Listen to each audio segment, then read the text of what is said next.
ഇടുക്കി ഏലപ്പാറയിൽ രോഗി ഡോക്ടറെയും നഴ്സിനെയും മർദ്ദിച്ചതായി പരാതി. ഏലപ്പാറ സിറ്റി ഹോസ്പിറ്റലിലെ ഡോക്ടർ രാജു ജോസഫ്, നഴ്സ് അലോൻസിയ എന്നിവർക്കാണ് മർദ്ദനമേറ്റത്. രാത്രി 8 മണിയോടുകൂടിയായിരുന്നു സംഭവം.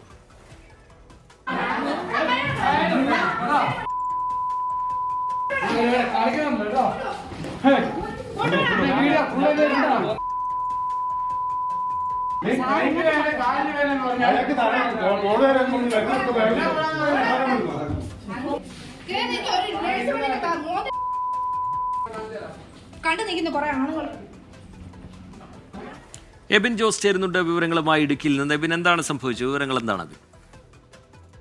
രാത്രി 8 മണിയോടെയാണ് ബോണാമി സ്വദേശി സോമൻ എന്നയാൾ ഈ സിറ്റി ഹോസ്പിറ്റലിൽ, ഏലപ്പാറ സിറ്റി ഹോസ്പിറ്റലിൽ എത്തുകയും ഇയാൾ മദ്യപിച്ചിട്ടുണ്ടായിരുന്നു എന്നാണ് പറയുന്നത്. ഇയാൾ ഈ ഡോക്ടർ രാജു ജോസഫിനെയും അതുപോലെ തന്നെ നേഴ്സായ അലോൻസിയെയും കയ്യേറ്റം ചെയ്യുകയുണ്ടായത്.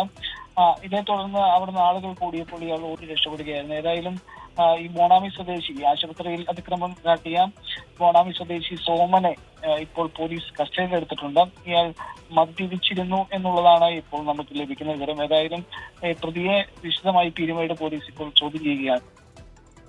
എബിൻ ജോസ് വിവരങ്ങൾ നൽകുകയായിരുന്നു ഇടുക്കിയിൽ നിന്ന്.